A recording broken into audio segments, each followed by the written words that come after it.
इस चैप्टर में मैं कवर करूंगा नाउन्स। नाउन्स बोलते हैं संज्ञा को। हिंदी में नाउन्स को कहा जाता है संज्ञा। इससे पहले नाउन स्टार्ट करें, बिल्कुल इंग्लिश के बेसिक से स्टार्ट करते हैं। सबसे पहले देखते हैं इंग्लिश में सेंटेंस क्या होता है। सेंटेंस को बोलते हैं वाक्य। जब आप किसी भी भाषा में सेंटेंस बनाते हैं तो उसका मतलब क्या होता है। देखिए, सेंटेंस बनाने के लिए दो चीज़ों का होना बहुत ज़रूरी है। इसके बिना सेंटेंस नहीं बन सकता। एक होता है सब्जेक्ट और एक होता है वर्ब। फॉर एग्जाम्पल, अगर मैं कोई एक बिल्कुल सिंपल सेंटेंस लेता हूं, मान लो मैं पढ़ता हूं या मैं डांस करता हूं। सो आई रीड, आई डांस। ये बिल्कुल सिंपल सेंटेंस है, इससे छोटा सेंटेंस हो ही नहीं सकता। ये तो दो शब्दों का वाक्य है, क्योंकि दो से अगर कम होंगे तो फिर वो सिर्फ एक शब्द ही रह जाएगा, यानी वर्ड रह जाएगा। इसलिए सेंटेंस मिनिमम दो शब्दों से मिलकर बनता है। तो ये मैंने सबसे छोटा सेंटेंस बनाया है, आई रीड, आई डांस। अब इसमें दो शब्द हैं, एक आई और दूसरा रीड। इसी तरह इसमें भी दो शब्द हैं, एक आई और दूसरा डांस। इसमें एक सब्जेक्ट का और दूसरा वर्ब का होना जरूरी है, क्योंकि सब्जेक्ट और वर्ब के बिना सेंटेंस बन ही नहीं सकता। सो सब्जेक्ट क्या है और वर्ब क्या है। इसी तरह ये वाले सेंटेंस देखते हैं नीचे। वो पेंट करते हैं, दे पेंट। वो जाते हैं, दे गो। शी गोज, वो जाती है। सो इसके अंदर वर्ब होता है क्रिया, यानी जो काम हो रहा है, और सब्जेक्ट होता है इस क्रिया या काम को करने वाला, यानी डूअर।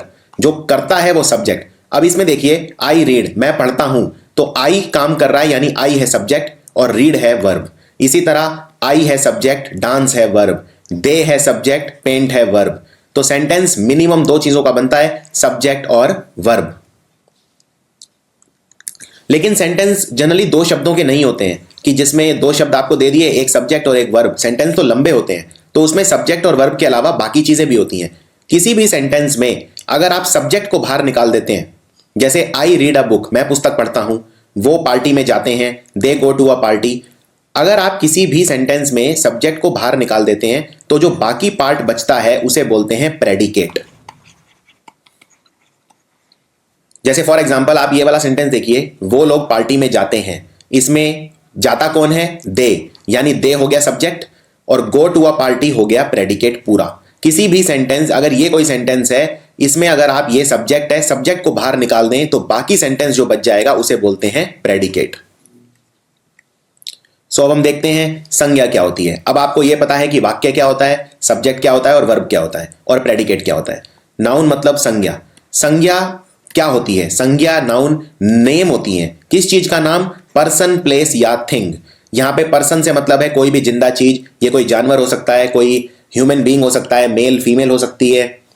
प्लेस मतलब कोई जगह का नाम, और थिंग मतलब कोई भी थिंग, कोई भी चीज जो आप सोच सकते हैं। ये जरूरी नहीं कोई ऐसी वस्तु हो जिसे आप छू सकें, महसूस कर सकें। कोई फिलोसॉफिकल चीज भी हो, जैसे प्यार, जैसे नॉलेज, कोई भी ऐसी चीज, वो सब भी थिंग के अंदर आती है। फॉर एग्जाम्पल, अब सेंटेंस देखते हैं कुछ।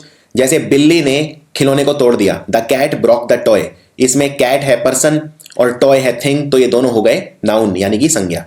रमेश ने चावल बनाए पिकनिक के लिए, सो रमेश है पर्सन, राइस है थिंग और पिकनिक है प्लेस, तो तीनों हो गए नाउन। तो किसी भी सेंटेंस में नाउन को आसानी से पहचाना जा सकता है। नाउन होता है पर्सन, प्लेस या थिंग का नाम।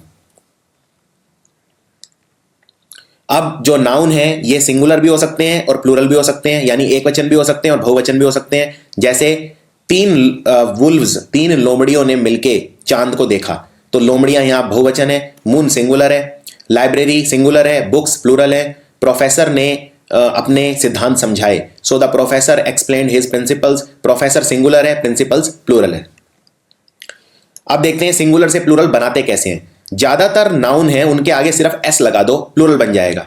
जैसे चेयर, चेयर्स, जैसे boat, boats, house, houses, cat, cats, river, rivers. Simple आगे एस लगाना है। अगर है नदी, तो नदी के आगे एस लगा दो, बहुवचन बन जाएगा नदियां। लेकिन कुछ नाउन्स के अंदर आगे ईएस भी लगा सकते हैं, जरूरी नहीं है एस। ये वो नाउन है जो S, X, Z, C H या एस एच से खत्म होते हैं।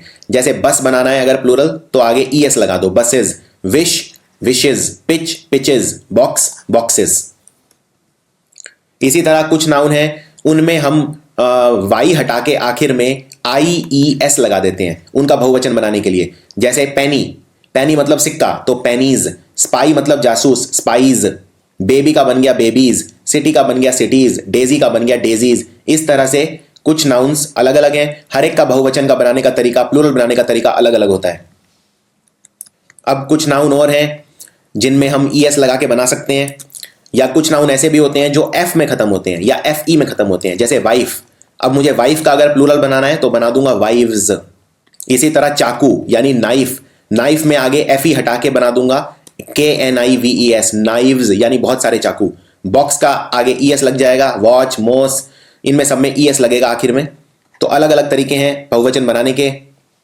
कुछ नाउन हैं ये थोड़े डिफिकल्ट हैं, इनका बहुवचन बनाने का तरीका बिल्कुल ही अलग है, इसमें कोई रूल अप्लाई नहीं होता है। ना हम इनमें एस लगाते हैं, ना ईएस लगाते हैं, ना IVES या कोई इस तरह का शब्द नहीं लगाते हैं। जैसे चाइल्ड, चाइल्ड का बन जाता है चिल्ड्रन, चाइल्ड मतलब एक बच्चा, चिल्ड्रन मतलब बहुत सारे बच्चे। वुमेन का बन जाता है वुमेन, इसमें मैंने सिर्फ ए को रिप्लेस कर दिया ई से। इसी तरह मैन का बन गया मैन। माउस मतलब एक चूहा, माइस मतलब बहुत सारे चूहे।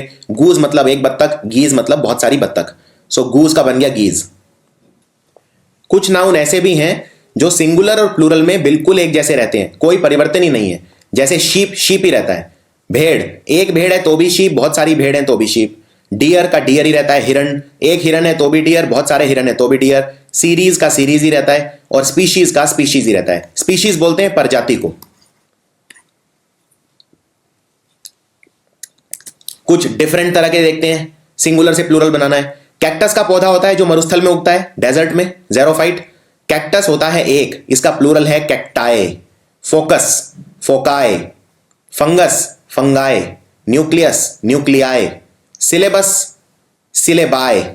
एनालिसिस का बन जाएगा एनालिसिस। डायग्नोसिस, जब हम किसी डिजीज को डायग्नोज करते हैं, डायग्नोसिस का बन जाता है डायग्नोसिस। इसमें IS कन्वर्ट हो रहा है ES के अंदर, तो ये बहुत ध्यान से देखने हैं ये शब्द। ओआसिस होता है जब किसी सूखी जगह पे कोई पानी मिल जाए, उसे ओआसिस बोलते हैं। तो ओआसिस का बहुवचन हो गया ओआजीज। सो ये लेफ्ट में जो लिखे हैं ये सिंगुलर हैं, और जो राइट में लिखे हैं ये प्लूरल हैं, बहुवचन है। थीसिस, जैसे हम कोई थीसिस लिखते हैं, कोई किताब लिखते हैं, तो थीसिस का प्लूरल हो गया थीजीज। बुरे वक्त को बोलते हैं क्राइसिस, और इसका प्लूरल हो गया क्राइजीज। इसी तरह बहुत इंपॉर्टेंट शब्द है फिनोमेना, फिनोमेनन, फिनोमेनन का प्लूरल होता है फिनोमेना। क्राइटेरियन मतलब आधार, क्राइटेरियन का प्लूरल हो गया क्राइटेरिया। इसी तरह डेटम, डेटम का प्लूरल होता है डेटा। अब ये कुछ अभ्यास है, आपको बताना है क्या आएगा। मेरे 3 बच्चे हैं, सो आई हैव 3 चिल्ड्रन।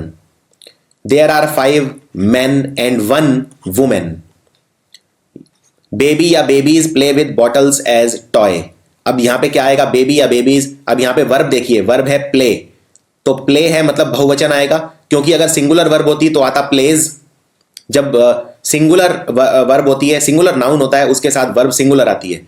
जैसे अगर आप बोलते हैं शी रीड्स, वो पढ़ती है, लेकिन अगर बहुत सारे लोग हैं तो आप बोलेंगे दे रीड, एस हटा देंगे। यहां पे एस नहीं है, इसका मतलब बहुवचन है, तो बहुवचन में होगा बेबीज। इस तरह से कोई भी फिल इन द ब्लैंक आप कर सकते हैं। I put 2 big potatoes. A few man wear watches, क्योंकि बहुत सारे मैन है। अ फ्यू मैन मतलब काफी सारे मैन, तो वो पहनते हैं घड़ियां यानी watches. I put a memo या मेमोज ऑन द डेस्क। ए लिखा है, ए मतलब एक यानी मेमो। आई सो ए माउस या माइस रनिंग बाय, मैंने एक चूहा जाते हुए देखा, तो एक, ए का मतलब एक यानी माउस, क्योंकि माइस मतलब होता है बहुत सारे चूहे। देयर आर फ्यू, फ्यू का मतलब होता है थोड़े बहुत यानी बसेस। इस तरह से आप अटेम्प्ट कर सकते हैं। सो ये इनके आंसर हैं। अब ये बताइए, सिस्टर इन लॉ, अगर सिस्टर इन लॉ को कैसे लिखते हैं। सिस्टर इन लॉ होती है आपकी पत्नी की छोटी बहन। सिस्टर इन लॉ को कैसे लिखते हैं, क्या ऐसे लिखते हैं या बीच में हाइफन डालेंगे, डैश डालेंगे, कौन सा ठीक है लिखने का तरीका। सो याद रखिए, सिस्टर इन लॉ को हमेशा लिखते हैं डैश लगाकर। जब भी इस तरह के शब्द होते हैं, father in law, sister in law, mother in law, mother in law यानी सास, आपकी सासू माँ, तो उनको मदर इन लॉ को भी आप लिखेंगे बीच में डैश लगाकर। तो ये तरीका ठीक है लिखने का। इसी तरह फादर इन लॉ, इसमें भी बीच में डैश लगेगा। कमांडर इन चीफ, जैसे आर्मी के अंदर होता है कमांडर इन चीफ, तो कमांडर इन चीफ के बीच में भी डैश लगेगा। Sister in law. अब सिस्टर इन लॉ का बहुवचन कैसे बनाऊंगा। सिस्टर इन लॉ के बहुवचन बनाना है अगर मुझे, तो मैं एस कहां पे लगाऊं? क्या मैं लिखूं सिस्टर इन लॉज आखिर में, या मैं लिखूं सिस्टर्स इन लॉ? कौन सा तरीका ठीक है? इस पे एग्जाम में क्वेश्चन आ चुका है कई बार, सिस्टर इन लॉ या सिस्टर्स इन लॉ। तो ये एक काफी बड़ा क्वेश्चन है जो अक्सर आता है जब भी इस तरह के कोई भी अगर सेंटेंस आ जाए, कोई भी शब्द आ जाए, मान लीजिए sister in law, father in law, mother in law, इसमें जब भी बहुवचन बनाना है तो हम लगाएंगे सिस्टर, मदर या फादर के आगे एस, यानी जो पर्सन है उसके आगे लगाएंगे, आगे वालों के आगे नहीं लगाएंगे। तो इसका सही आंसर है सिस्टर्स इन लॉ। इसी तरह फादर इन लॉ का प्लूरल हो गया फादर्स इन लॉ, ना कि फादर इन लॉज। इसी तरह कमांडर इन चीफ का हो गया कमांडर्स इन चीफ, क्योंकि फादर इन लॉ है, अल्टीमेटली है तो वो फादर ही, तो फादर का प्लूरल क्या हो गया? फादर्स। इसी तरह कमांडर का प्लूरल क्या हो गया? कमांडर्स। तो इसलिए यहां पे आप चीफ के आगे एस नहीं लगाएंगे। अब बात करते हैं पोजेसिव नाउन की। पोजेसिव नाउन वो है जो आपका कोई पोजेशन दिखाता है। पोजेशन मतलब आपकी संपत्ति, आपका बिलोंगिंग। फॉर एग्जाम्पल, अगर कोई आपके पास जूता है तो आप बोलेंगे ये मेरा जूता है, यानी वो आपका पोजेशन है। तो जब भी कोई चीज एक बिलोंगिंग या पोजेशन या आपकी संपत्ति दिखाती है उसको बोलते हैं possessive noun. For example, John की गाड़ी, तो आप लिखेंगे जॉन्स कार, क्योंकि ये जॉन की गाड़ी है। इसी तरह आप इसको ऐसे भी लिख सकते हैं द कार ऑफ जॉन, लेकिन ज्यादा उपयुक्त तरीका है जॉन्स कार। इसी तरह the room of the girls, girls room. Clothes for man, men's clothes. Boat of the sailors, sailors boat. जब भी कोई पॉजेसिव नाउन होगा तो का, की या के का स्वर आएगा। जैसे फॉर एग्जाम्पल, अगर राम की गाड़ी है तो आप बोल सकते हैं द कार ऑफ राम, लेकिन ज्यादा अच्छा तरीका है राम्स कार, राम की गाड़ी। तो की, का और के स्वर के लिए हम यूज करते हैं एपोस्ट्रोफ। अब देखिए, इसमें ये बहुत इंपॉर्टेंट है समझना, एपोस्ट्रोफ का जो साइन होता है, ये जो आप साइन देख रहे हैं इसे एपोस्ट्रोफ बोलते हैं। जैसे दो अंग्रेजी के शब्द हैं, अगर उनमें बीच में कॉमा लगता है नीचे की तरफ तो इसको बोलते हैं कॉमा, और अगर ये कॉमा ऊपर की तरफ लगा देते हैं तो उसे बोलते हैं एपोस्ट्रोफ। और ये एपोस्ट्रोफ अंग्रेजी में काफी नया साइन है, हमने पिछले 100 सालों के अंदर ही इसे यूज करना स्टार्ट किया है। जब से अंग्रेजी बनी ऐसा नहीं है, तब से हम अपोस्ट्रोफ यूज करते हैं। अपोस्ट्रोफ लगाने के अलग अलग तरीके होते हैं और ये तरीके सीखने बहुत ही ज्यादा जरूरी हैं, क्योंकि इन पे अक्सर सवाल आते हैं।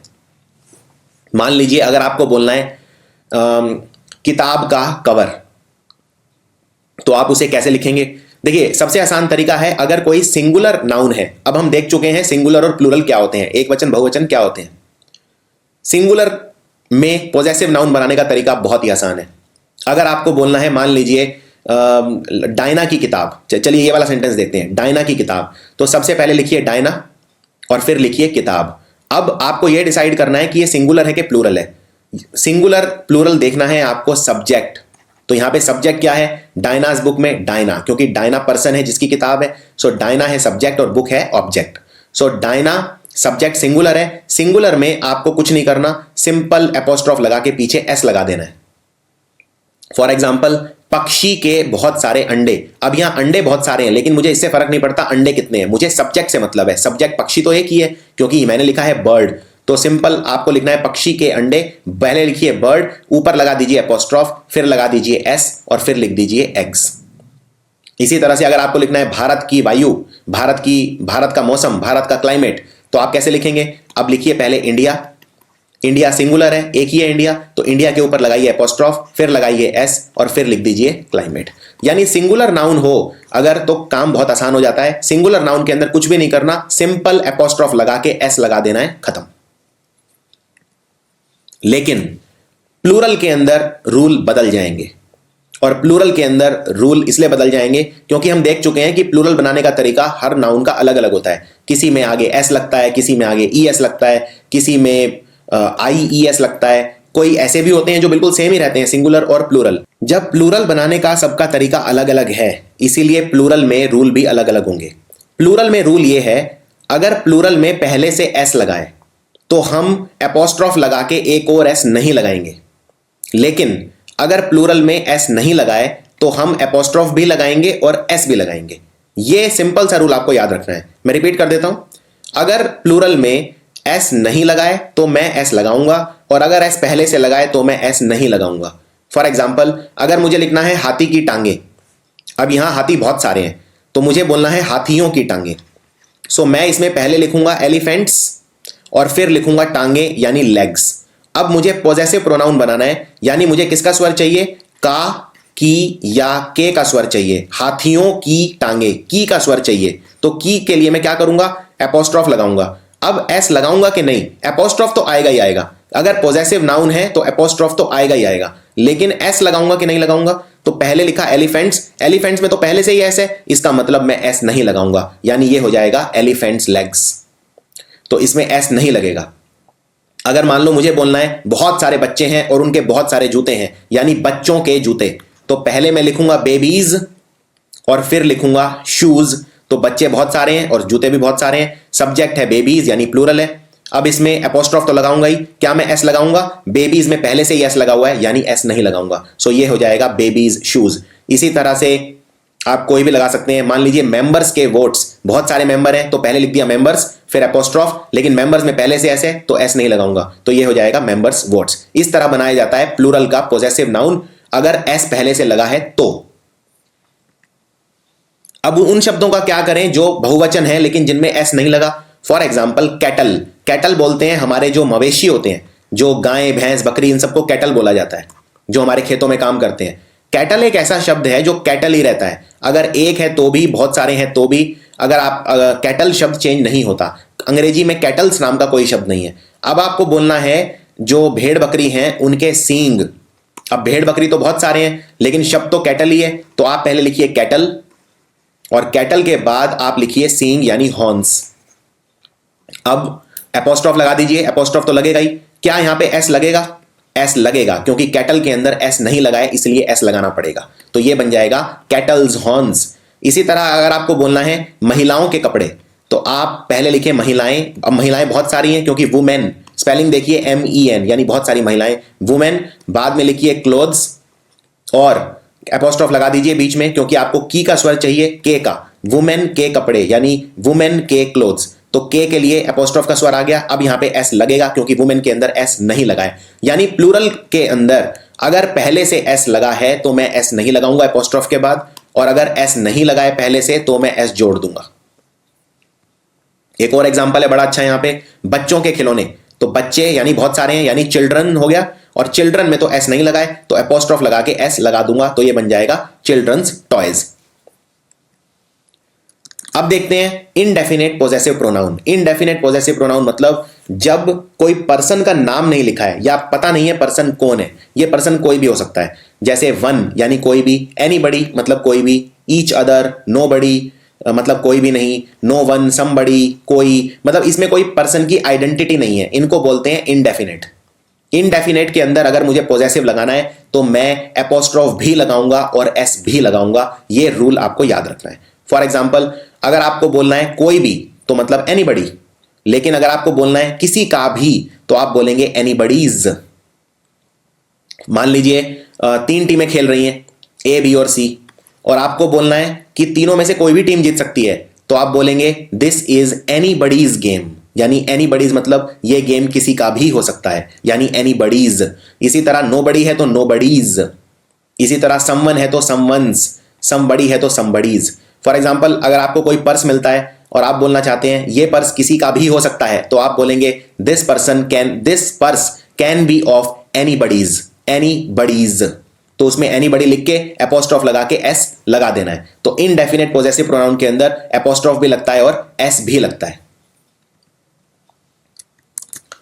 अगली बात, अगर हाइफनेटेड नाउन है, हम ये देख चुके हैं जैसे father in law, sister in law, इनमें हाइफन लगता है, हाइफन मतलब डैश। तो जब हाइफन लगाते हैं तो इसमें आखिरी शब्द के अंदर सिर्फ एपोस्ट्रोफ लगेगा, सारे शब्दों में नहीं लगेगा। फॉर एग्जाम्पल, अगर आपको बोलना है मेरी सिस्टर इन लॉ ने मुझे एडवाइस दी, यानी मेरी सिस्टर इन लॉ की एडवाइस, तो अब यहां पे की आ गया। की आ गया मतलब आप समझ जाइए पॉजेसिव प्रोनाउन की जरूरत है। का, की या के का स्वर जब होता है तो पॉजेसिव प्रोनाउन लगता है। सो इसमें आप कैसे लिखेंगे, माई सिस्टर इन लॉ लिख के एपोस्ट्रोफ लगा के एस लगा दीजिए। यहां पे एपोस्ट्रोफ और एस सिस्टर के साथ नहीं आएगा, इन के साथ नहीं आएगा, सिर्फ आखिरी वाले शब्द के पास आएगा। तो अगर किसी हाइफनेटेड नाउन में 4 शब्द हैं तो चौथे शब्द के बाद एपोस्ट्रोफ और एस लगेगा। यानी आप बोलेंगे my sister in law's advice. इसी तरह अगर टी शर्ट का लोगो है तो आप बोलेंगे टी शर्ट्स लोगो। इसी तरह अगर आपको बोलना है पानी के बोतल की शेप, तो वाटर बॉटल, वाटर बॉटल के अंदर बीच में हाइफन लगता है, सो वाटर बॉटल में आखिर में लगेगा एपोस्ट्रोफ। अब इसमें एस लगेगा कि नहीं लगेगा? एस नहीं लगेगा, क्योंकि वाटर बॉटल्स में ऑलरेडी एस है। तो आपका जो वो वाला रूल था, रूल नंबर 2, जिसमें आपने ये कहा था अगर कोई प्लूरल शब्द है, प्लूरल शब्द में पहले से अगर एस लगा हुआ है तो आप एस नहीं लगाएंगे एपोस्ट्रोफ के बाद। तो वाटर बॉटल्स शेप, पानी के बोतल की शेप, इसमें सिर्फ एपोस्ट्रोफ लगेगा, एस नहीं लगेगा।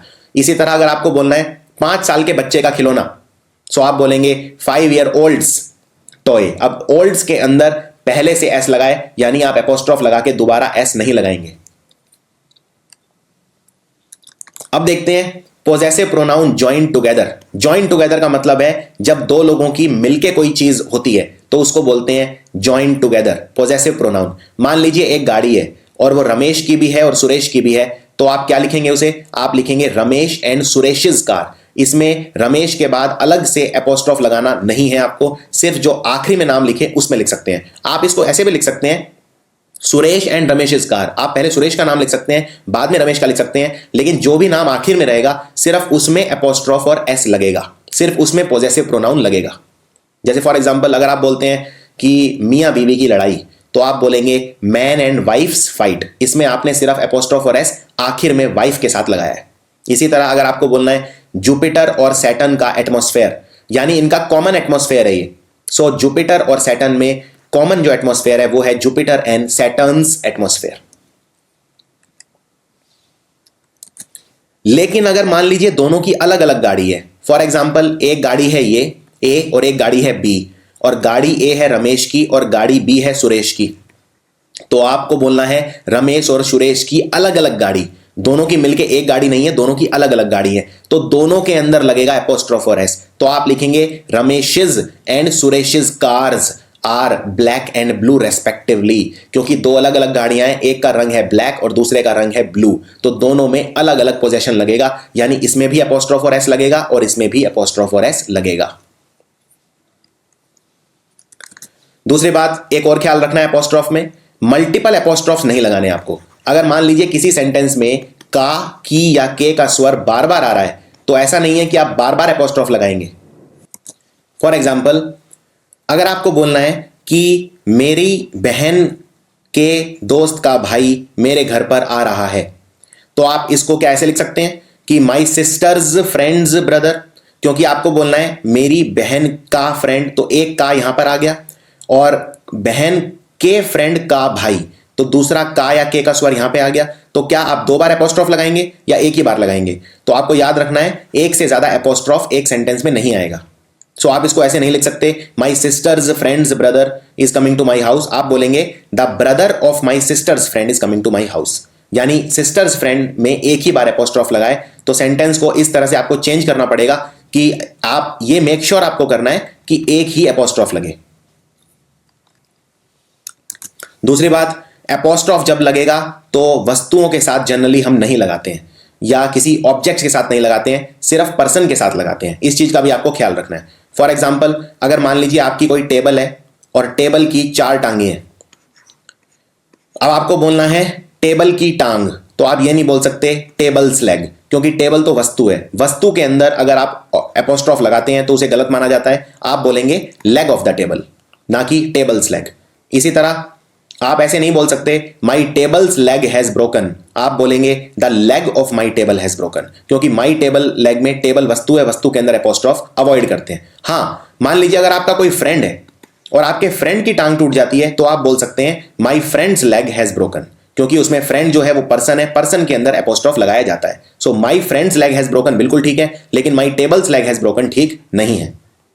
इसी तरह क्या ये सेंटेंस ठीक है? माई नाइफ्स ब्लेड इज शार्प, यानी मेरे चक्कू का जो ब्लेड है वो शार्प है। नहीं, ये गलत है, क्योंकि चक्कू का ब्लेड यानी चक्कू में इसने एपोस्ट्रोफ लगाया हुआ है। चक्कू तो एक ऑब्जेक्ट है, इसमें ऑब्जेक्ट नहीं लगेगा। सो आप बोलेंगे the blade of my knife is sharp. इसी तरह मान लीजिए अगर आपके गाड़ी का हॉर्न खराब हो जाता है, तो आप ये नहीं बोलेंगे my car's horn is not working, आप बोलेंगे the horn of my car is not working. Apostrophe जब हम यूज करते हैं, एपोस्ट्रोफ का साइन, इसे शब्द को छोटा करके लिखने में भी यूज करते हैं। जैसे फॉर एग्जाम्पल अगर आपको इट इज और इट हैज को छोटा करके लिखना है तो आप लिखेंगे इट्स। अब आपने यहां पे आई हटा दिया और आई हटा के आपने एपोस्ट्रोफ लगा दिया। इसी तरह इट हैज में अपने एच ए हटा दिया और एच ए को हटा के आपने उसकी जगह लगा दिया एपोस्ट्रोफ। इसी तरह वी विल को छोटा करके लिखते हैं विल, वी शैल को भी छोटा करके लिखते हैं विल। यानी एपोस्ट्रोफ का इस्तेमाल शब्दों को छोटा करके लिखने में भी किया जाता है। जैसे दे हैव को छोटा करके लिखना है तो आप लिखेंगे दे हैव, यानी आपने इसमें एच ए हटा दिया। इससे टाइम भी बचता है और अंग्रेजी लिखने में काफी परफेक्शन भी आती है। इसी तरह कैन नॉट को छोटा करके लिखना है तो आप लिखेंगे कांट। ही वुड और ही हैड दोनों को छोटा करके लिखते हैं he'd, H E apostrophe D. इसका मतलब ही वुड भी होता है और ही हैड भी होता है। इसी तरह आर नॉट को छोटा करके लिखते हैं आंट, विल नॉट को छोटा करके लिखते हैं वॉन्ट। इसी तरह शैल नॉट को छोटा करके लिखते हैं शैंट। अब देखते हैं सेंटेंस को छोटा करके कैसे लिखते हैं। एक सेंटेंस है, इसका हिंदी में मतलब है अब हम दोस्त नहीं रहे, यानी we are not friends any more. Any more मतलब अब हम नहीं रहे, we are not friends any more. इसको छोटा करके लिखना चाहता हूं तो इसको छोटा करके लिखने के दो तरीके हैं, या तो वी और आर को जोड़ दूं और वी और आर को जोड़ के क्या बन गया वी आर, यानी वी आर में से ए हटा के एपोस्ट्रोफ लगा दिया। या फिर आर और नॉट को भी जोड़ सकता हूं, आर नॉट को छोटा करके क्या लिखते हैं आंट। तो दो तरीके हैं इसको लिख के छोटा करने के एपोस्ट्रोफ की मदद से। इस तरह से इंग्लिश काफी इंप्रेसिव बनाई जा सकती है एपोस्ट्रोफ का इस्तेमाल करके। एक काफी बड़ी मिस्टेक आती है, इट्स और इट्स में क्या फर्क है। अब देखिए ये जो शब्द है इट्स, यहां पे एपोस्ट्रोफ लगा हुआ है। एपोस्ट्रोफ लगा हुआ है इसका मतलब ही यही है कि कुछ बड़ा शब्द था जिसको छोटा किया तभी एपोस्ट्रोफ लगाया, क्योंकि आप जानते हैं जब बड़े शब्द को छोटा करते हैं तब एपोस्ट्रोफ लगाते हैं। इट्स का मतलब होता है इट इज या इट हैज। इट हैज को जब हम छोटा करके लिखते हैं तो लिखते हैं इट्स, ये आप देख चुके हैं। और इट इज को भी छोटा करके लिखते हैं इट्स, क्योंकि एपोस्ट्रोफ है। लेकिन जो इट्स होता है ये इट्स अलग है। इस इट्स में आप देख सकते हैं बीच में एपोस्ट्रोफ नहीं है, यानी कोई भी शब्द छोटा करके मैंने इट्स नहीं लिखा है। इट्स का मतलब होता है इसका या उसका। इसको हिंदी में बोलते हैं इसका या उसका, इट्स। फॉर एग्जाम्पल मेरे पास एक पंखा है और पंखे के जो ब्लेड हैं बहुत ज्यादा शार्प हैं, तो आप बोलेंगे I have a fan. I have a fan मतलब मेरे पास पंखा है, उसके ब्लेड्स बहुत शार्प हैं, यानी इट्स ब्लेड्स। और ये इट्स के अंदर एपोस्ट्रोफ नहीं आएगा। तो ये एक कॉमन गलती है इट्स और इट्स के बीच में। अगर ये एपोस्ट्रोफ आएगा तो इसका मतलब है इट इज या इट हैज। इसी तरह अगर मान लीजिए आप किसी पार्टी में जाते हैं और वहां पे आप बोलते हैं कि आपसे मिलके बहुत अच्छा लगा, किसी आप पर्सन से मिलते हैं और उससे मिलके बोलते हैं आपसे मिलके बहुत अच्छा लगा, तो आप क्या बोलेंगे, it's been a pleasure meeting you या it's been a pleasure meeting you. अब ये क्वेश्चन है, ये आपको डिसाइड करना है। अब देखिए जब भी आप पार्टी में किसी से मिलते हैं तो आप बोलते हैं it has been a pleasure meeting you. अब इट हैज को शॉर्ट में करके आपको लिखना है तो इट्स होगा या इट्स होगा। अब इट हैज को जब छोटा किया तो आप जानते हैं जब भी छोटा करते हैं तो एपोस्ट्रोफ लगा देते हैं, तो आंसर होगा it's been a pleasure meeting you. इसी तरह से इट्स अ बर्ड या इट्स अ बर्ड, यह एक पक्षी है, it is a bird. It is a bird. अब इट इज को छोटा करके क्या लिखेंगे, इट्स या इट्स। तो छोटा करके जब लिखते हैं तो एपोस्ट्रोफ आ जाता है, तो आंसर है इट्स अ बर्ड। अब बात करते हैं कलेक्टिव नाउन की। कलेक्टिव नाउन नाम से ही पता चल रहा है, कलेक्टिव मतलब कलेक्शन से शब्द बना, यानी जब बहुत सारी चीजों को इकट्ठा कर देते हैं तो बन जाता है कलेक्टिव नाउन। इसको बोलते हैं समूह, किसी भी चीज का समूह। जैसे फॉर एग्जाम्पल अगर आप एक अंगूर खाते हैं तो वन ग्रेप हो गया, लेकिन अगर आप बहुत सारे एक अंगूर का गुच्छा खाते हैं तो गुच्छा हो गया कलेक्टिव नाउन, यानी बंच ऑफ ग्रेप्स। इसी तरह से लोगों का झुंड, ग्रुप ऑफ पीपल, तो ग्रुप, बंच, इस तरह के जो शब्द हैं ये सब होते हैं कलेक्टिव नाउन। वैसे 99% जगह पे ग्रुप, बंच, ये दो तीन शब्द हैं, इनसे काम चल जाता है। लेकिन अच्छी अगर इंग्लिश सीखना चाहते हैं, अच्छी इंग्लिश यूज करना चाहते हैं, एक स्टैंडर्ड इंग्लिश यूज करना चाहते हैं, तो कुछ चीजों के लिए स्पेशल वर्ड्स होते हैं। तो सीखते हैं पहले कुछ स्पेशल वर्ड्स। ये जनरली यूज करते हैं हम, जैसे अगर एक सोल्जर्स हैं तो हम आर्मी शब्द यूज करते हैं, ये तो खैर कॉमन वर्ड हो गया। अगर मान लीजिए सिंगर्स हैं बहुत सारे और सिंगर्स मिलके गा रहे हैं तो हम उसे बोलेंगे अ कॉयर ऑफ सिंगर्स। कॉयर मतलब सिंगर्स का समूह। इसी तरह बहुत सारे सैलानी है, सेलर हैं जो समुद्री यात्रा पे निकलते हैं, तो उसको बोलेंगे अ क्रू ऑफ सेलर्स। इसी तरह अ बैंड ऑफ म्यूजिशियंस, या फिर इसमें आप अ ट्रूप ऑफ सोल्जर्स बोल सकते हैं, ट्रूप ऑफ आर्टिस्ट बोल सकते हैं। सोल्जर्स के लिए जो ट्रूप शब्द होता है वो होता है TROOP। ट्रूप ऑफ सोल्जर मतलब बहुत सारे सोल्जर्स। इसी तरह रेजिमेंट ऑफ सोल्जर्स भी बोल सकते हैं। ऑडियंस ऑफ लिसनर्स, तो ये जो शब्द हैं ऑडियंस या group, gang, band, bunch, coir, army, ये सारे समूह दिखाते हैं और इसलिए हो गए कलेक्टिव नाउन्स। इसी तरह मान लीजिए अगर आप बहुत सारे पक्षी कहीं पे बैठे हुए देखते हैं, बर्ड्स, तो आप क्या बोलेंगे? वैसे तो आप बोल सकते हैं ग्रुप ऑफ बर्ड्स, लेकिन ग्रुप उतना अच्छा नहीं रहेगा यहां पे, आप बोलेंगे a flock of birds, FLOCK। इसी तरह से अगर मान लीजिए कहीं पे आप बहुत सारे भेड़ बकरी देखते हैं, तो आप क्या बोलेंगे? मान लीजिए बफेलो, कहीं पे गांव के अंदर बहुत सारी भैंस बैठी हुई हैं, तो आप क्या बोलेंगे? A herd of buffaloes. या इस तरह के शब्द आप यूज कर सकते हैं, heard of sheep, heard of buffalo. Heard का मतलब समूह या झुंड। तो इस तरह से आप स्टैंडर्ड इंग्लिश सीख सकते हैं। कुछ और शब्द पे नजर मारते हैं इस तरह के, जैसे बहुत सारी मछलियां पकड़ी हैं, तो आप बोलेंगे a catch of fish. Catch मतलब मछली को कैच करना। हर्ड हम डियर, कैटल, एलिफेंट इनके लिए लगाते हैं। बहुत सारी मधुमक्खियां हैं, तो हम बोलेंगे अ हाइव ऑफ बीज। हाइव मतलब बहुत सारी मधुमक्खियां।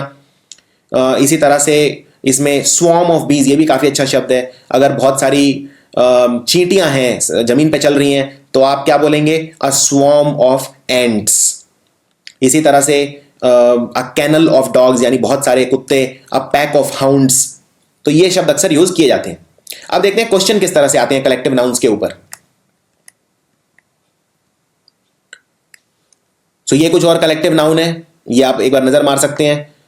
Group of island, bouquet of flower, ये वर्ड काफी इंपॉर्टेंट है। बुके, फ्लावर जब बहुत सारे होते हैं तो हम उसे बुके बोलते हैं। बुके की स्पेलिंग भी देख लीजिए, ये स्पेलिंग में काम आएगा, BOUQUET, इसको बोलते हैं बुके।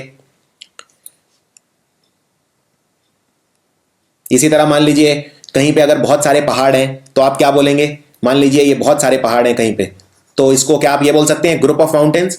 ग्रुप वैसे बोल सकते हैं, लेकिन ग्रुप उतना सुनने में अच्छा नहीं लगता, तो आप बोलेंगे अ रेंज ऑफ माउंटेन्स, यानी पर्वतों की श्रृंखला। अब कलेक्टिव नाउन में क्वेश्चन किस तरह से आते हैं ये देखना जरूरी है। देखिए कलेक्टिव नाउन में जो सबसे कॉमन वैरायटी आती है क्वेश्चन की, वो ये आती है। कलेक्टिव नाउन दिखाते हैं समूह, लेकिन कोई भी कलेक्शन जो है वहां पे जरूरी नहीं है एकता होती है। अगर एकता होगी तो हम उन्हें सिंगुलर की तरह यूज करेंगे, और अगर एकता नहीं होगी तो हम उन्हें प्लूरल की तरह यूज करेंगे। और इसी पे सारे क्वेश्चन आते हैं। मान लीजिए 10 लोग हैं और 10 लोग कोई मिलके फैसला ले रहे हैं, यानी यूनिटी है, यानी एकता है, तो हम सिंगुलर यूज करेंगे। और अगर एकता नहीं है तो हम प्लूरल वर्ब यूज करेंगे। तो मैं इसका कुछ एग्जांपल दिखाता हूं आपको। अब ये देखिए सवाल, द कमेटी। अब कमेटी जो होती है बहुत सारे लोगों से मिलकर बनती है, यानी कलेक्टिव नाउन है, समूह दिखाता है। एक कमेटी में कई लोग हो सकते हैं, 10 हो सकते हैं, 15 हो सकते हैं, 20 हो सकते हैं। अब आपको यहां डिसाइड करना है कि वाज आएगा या वर आएगा। अब वॉज है सिंगुलर और वर है प्लूरल। वॉज है एक वचन, वर है बहुवचन। द कमेटी वॉज या were not happy with the decision, यानी कमेटी डिसीजन से खुश नहीं थी। चलिए मान लेते हैं कमेटी के अंदर 10 लोग थे, और उनमें से हो सकता है कि 2 लोग खुश हों और 8 लोग खुश ना हो। ऐसा भी हो सकता है कि 2 लोग खुश 8 लोग खुश ना हो और 2 लोग खुश हों। ऐसा भी हो सकता है कि 5 लोग खुश ना हो, 5 लोग खुश हों। लेकिन अल्टीमेटली कमेटी खुश नहीं थी, इसका मतलब ज्यादातर लोग कमेटी में खुश नहीं थे। अब जब कमेटी खुश नहीं थी, यानी कमेटी एक साथ मिलके खुश नहीं थी, यानी उसमें कुछ लोग हो सकते हैं जो खुश होंगे, लेकिन ओवरऑल कमेटी खुश नहीं थी। यानी यहां पर एकता नजर आती है, क्योंकि कमेटी का जो फैसला था वो क्या था कि मैं खुश नहीं हूं। यानी कमेटी ने, चाहे अंदर उनमें कुछ भी बहस हुई हो, लेकिन बाहर आके उन्होंने क्या कहा? हम डिसीजन से खुश नहीं है। यानी एकता। एकता मतलब सिंगुलर, सिंगुलर मतलब वॉज, तो आंसर होगा वॉज। तो आंसर होगा the committee was not happy with the decision. अब ये वाला सवाल देखते हैं अगला, इसका आंसर देखते हैं क्या होगा। द कमेटी वॉज या were told to raise their hands. Committee को कहा गया, कमेटी में जितने भी लोग थे उन्हें कहा गया कि अपने अपने हाथ खड़े कर लो आसमान के अंदर। अब जो कमेटी में मान लीजिए 10 लोग हैं, 10 लोगों में जब हाथ खड़े होंगे, तो ऐसा तो नहीं है कि 10 के 10 लोगों का हाथ एक ही है। हर आदमी का अपना अलग 2 हाथ होंगे जो वो खड़े करेंगे, यानी इनमें यूनिटी नहीं है। सारे डिवीजन करके हम दिखा रहे हैं। जब हम बोलते हैं कि कमेटी के लोगों को अपने अपने हाथ ऊपर कर लो, यानी अपने अपने हाथ ऊपर कर लो। अपने अपने मतलब सबका अलग अलग हाथ है, यानी यहां पर एकता नजर नहीं आ रही, यहां पर अलगाव नजर आ रहा है, यानी होगा वर। तो जो शब्द है वो एकदम सेम है, लेकिन आंसर दोनों में अलग अलग है। क्यों? क्योंकि इसके अंदर एकता थी और इसके अंदर एकता नहीं थी। एक और एग्जांपल देता हूं। जूरी, जूरी होती है जो डिसीजन लेती है किसी चीज पे, किसी चीज का निर्णय सुनाती है, उसे बोलते हैं जूरी। जूरी ने कहा, जूरी को कहा गया, द जूरी इज या आर टोल्ड, ये एक पैसिव सेंटेंस है। जूरी को कहा गया कि उसे और ज्यादा एक्टिव रहना चाहिए। अब इसके अंदर इज आएगा, क्या आएगा? अब देखिए, मैंने किसी भी जूरी को बोला, एक जूरी के अंदर बहुत सारे लोग हो सकते हैं, 10 हो सकते हैं, 15 हो सकते हैं, 20 हो सकते हैं। जब मैं किसी जूरी को कह रहा हूं, यानी मैं सबके सब लोगों को कह रहा हूं जो भी जूरी के अंदर है, यानी एकता है, यानी कि जूरी इज टोल्ड।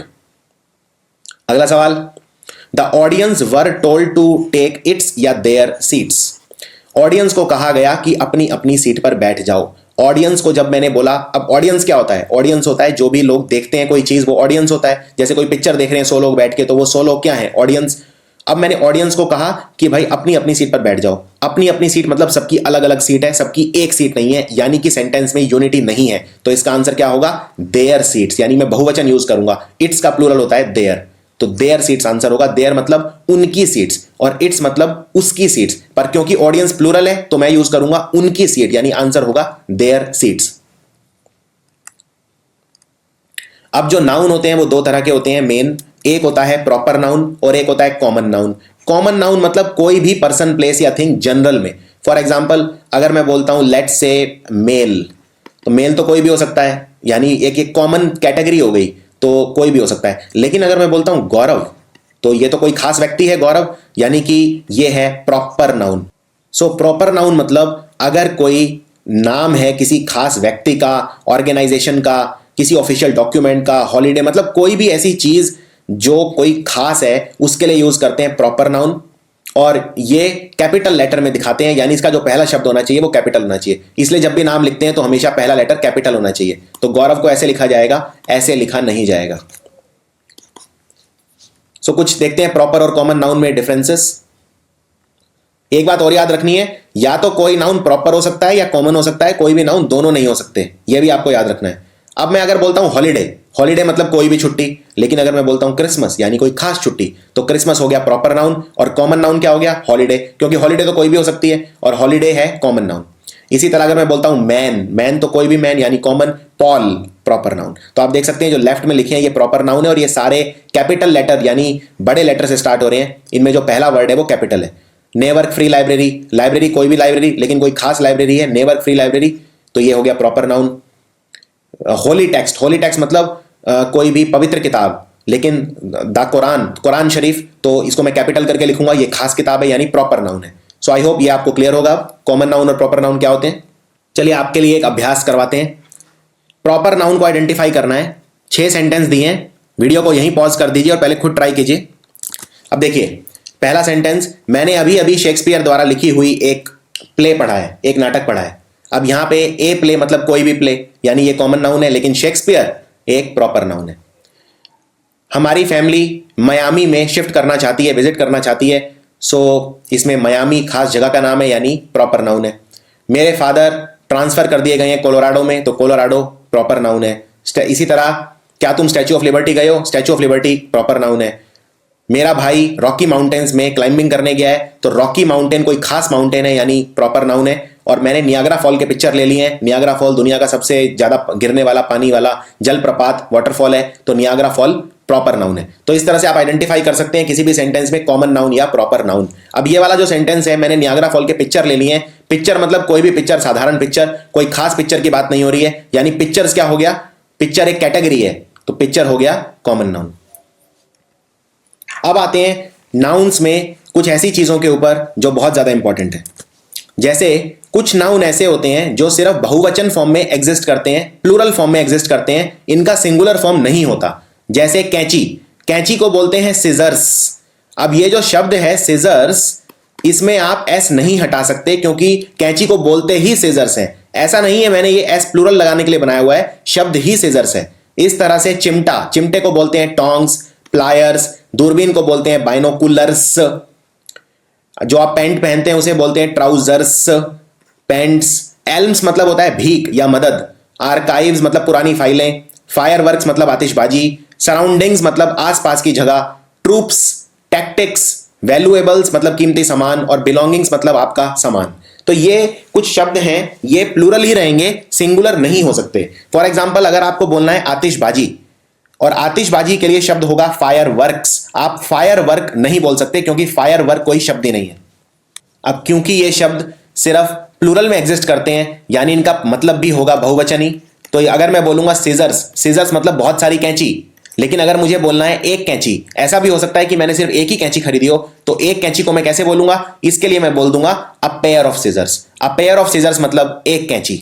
इसी तरह अगर मैंने एक पैंट खरीदी है तो मैं बोलूंगा अ पेयर ऑफ ट्राउजर्स। अगर मैंने एक दूरबीन खरीदी है तो मैं बोलूंगा अ पेयर ऑफ बाइनोकुलर्स। तो अ पेयर ऑफ लगाने का मतलब वो एक है चीज क्वांटिटी के अंदर। लेकिन अगर मैं बोलता हूं कि मैंने आज बाइनोकुलर्स खरीदे, यानी मैंने बहुत सारे दूरबीन खरीदे, और अगर मेरे को बोलना है मैंने एक ही दूरबीन खरीदी, तो मैं बोलूंगा I bought a pair of binoculars.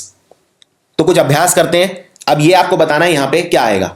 सवाल है कैंचियां या कैंची, जो भी ये शब्द है, सीजर्स लिखा है, ये टेबल पे रखी हुई हैं। अब यहां पे इज आएगा कि आर आएगा? Scissors is kept on the table या scissors are kept on the table? अब आप जानते हैं सीजर्स जो शब्द है ये हमेशा प्लूरल होता है, तो यहां पे आंसर होगा scissors are kept on the table, यानी कि टेबल के ऊपर बहुत सारी कैंचियां रखी हुई हैं। इसी तरह यहां पे दूरबीन जो कोने वाली शॉप है उस पे बेची जा रही है, सो बाइनोकुलर्स इज या are sold at the corner shop? क्या आंसर होगा? बाइनोकुलर्स एक ऐसा शब्द है जो हमेशा प्लूरल रहता है, तो आंसर है binoculars are sold at the corner shop. लेकिन अगर मान लीजिए यहां पे लिखा होता अ पेयर ऑफ बाइनोकुलर्स, तो आंसर क्या होता? अ पेयर ऑफ बाइनोकुलर मतलब एक दूरबीन, तो आंसर होता is. A pair of binocular is sold at the corner shop. क्योंकि ये एक वचन है तो मैं एक वचन की वर्ब लूंगा, इज सिंगुलर है, आर प्लूरल है, तो आंसर होता इज। तो इस तरह से आपको क्वेश्चन अटेम्प्ट करने हैं। अब कुछ ऐसे शब्द देखते हैं जो प्लूरल हैं दिखने में, लेकिन इनका मीनिंग सिंगुलर है। पिछले वाले जो हमने शब्द देखे थे वो दिखने में प्लूरल थे और उनका मीनिंग भी प्लूरल था, लेकिन ये वाले शब्द दिखने में प्लूरल हैं और इनका मीनिंग सिंगुलर है, यानी एक वचन है इनका मीनिंग। फॉर एग्जाम्पल न्यूज, जब आप इन शब्दों को देखेंगे तो आपको ऐसा लगेगा कि ये प्लूरल है, लेकिन वास्तव में प्लूरल नहीं है। जैसे न्यूज, न्यूज बोलते हैं, जो हम न्यूज देखते हैं टीवी में, नॉर्थ ईस्ट वेस्ट साउथ, इसकी फुल फॉर्म होती है, यानी जो चारों दिशाओं का ज्ञान दे वो है न्यूज।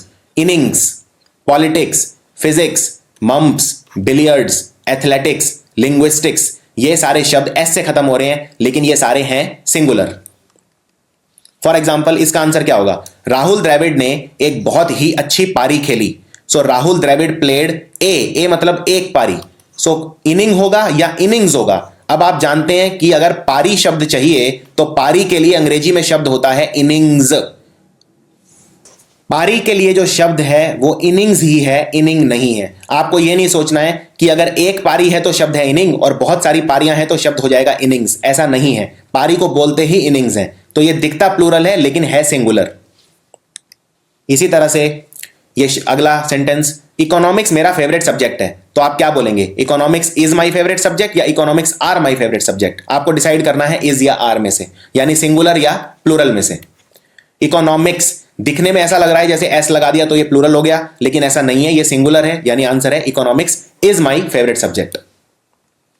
लेकिन एक चीज में आपको केयरफुल रहना पड़ेगा, और वो ये, अगर इकोनॉमिक्स का मतलब इकोनॉमिक थॉट से है, यानी मेरी जो अर्थव्यवस्था की जो थॉट है वो कैसी है, तो प्लूरल हो जाएगा। ये कुछ अपवाद हैं, कुछ एक्सेप्शंस हैं इंग्लिश के अंदर। इसी तरह पॉलिटिक्स, अगर आपको बोलना है पॉलिटिक्स मेरा फेवरेट सब्जेक्ट है, तो आप बोलेंगे politics is my favourite subject. लेकिन अगर पॉलिटिक्स का मतलब पॉलिटिकल थॉट से है, यानी मेरी राजनीति की सोच कैसी है, तो हो जाएगा प्लूरल। इस बात का आपको ध्यान रखना है। फॉर एग्जाम्पल ये वाला क्वेश्चन देखिए, इसमें बताइए क्या आएगा। उसकी राजनीति भारतीय जनता पार्टी की तरफ झुकाव रखती है। हिज पॉलिटिक्स इज या आर, आपको इज और आर में डिसाइड करना है क्या आएगा। हिज पॉलिटिक्स इज या are incline towards the Bharatiya Janata party. अब इसमें पॉलिटिक्स का मतलब यहां पे पॉलिटिक्स सब्जेक्ट नहीं है, यहां पे है उसकी राजनीतिक सोच, और राजनीतिक सोच हमेशा बहुवचन होती है, तो आंसर होगा are. His politics are incline towards the BJP.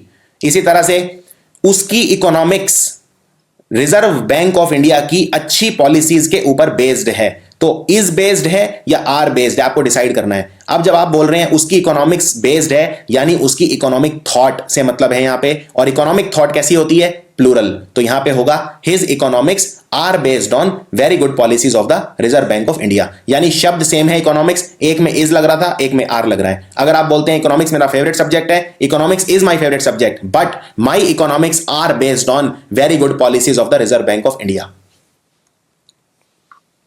अब कुछ ऐसे शब्द देखते हैं जो दिखते सिंगुलर हैं पर हैं प्लूरल, यानी उल्टे। अब तक हमने सबसे पहले शब्द देखे थे जो दिखते प्लूरल थे और थे भी प्लूरल, और उनको सिंगुलर बनाने के लिए मैंने लगाया था अ पेयर ऑफ, जैसे a pair of scissor, a pair of trouser, a pair of pants. लेकिन उसके बाद मैंने शब्द देखे जो दिखते प्लूरल थे पर थे सिंगुलर, जैसे इनिंग्स, न्यूज। अब मैं ऐसे शब्द देख रहा हूं जो दिखते सिंगुलर हैं पर हैं प्लूरल, तो ये शब्द हैं कैटल। ये दिखते सिंगुलर हैं, इनमें एस नहीं लगाए, लेकिन इनका मतलब प्लूरल है। पोल्ट्री, पोल्ट्री मतलब जो हम जीव पालते हैं वो पोल्ट्री में आते हैं, जैसे चिकन वगैरह। इन्फेंट्री, चिल्ड्रन, पुलिस, ये सारे शब्द सिंगुलर दिखते हैं, इनमें किसी में भी एस नहीं लगाया हुआ है, ना इनमें ईएस लगाया हुआ है, ना इनमें आईईएस लगाया हुआ है। यानी जनरली बहुवचन बनाने के लिए जो हम शब्द लगाते थे वो इनमें नहीं लगाए हुए हैं, लेकिन ये सारे प्लूरल हैं। For example, police were chasing me last night, तो पुलिस के साथ वर लगेगा, वॉज नहीं लगेगा, क्योंकि पुलिस कैसी होती है? बहुवचन, पुलिस का मतलब है प्लूरल। इसी तरह cattle are grazing in my field, यानी मवेशी मेरे खेत में चर रहे हैं, सो कैटल आर आएगा, इज नहीं आएगा, क्योंकि कैटल क्या है? बहुवचन, यानी आर। अब बात करते हैं सबसे इंपॉर्टेंट टॉपिक नाउन्स के अंदर, जिसको बोलते हैं अनकाउंटेबल नाउन्स।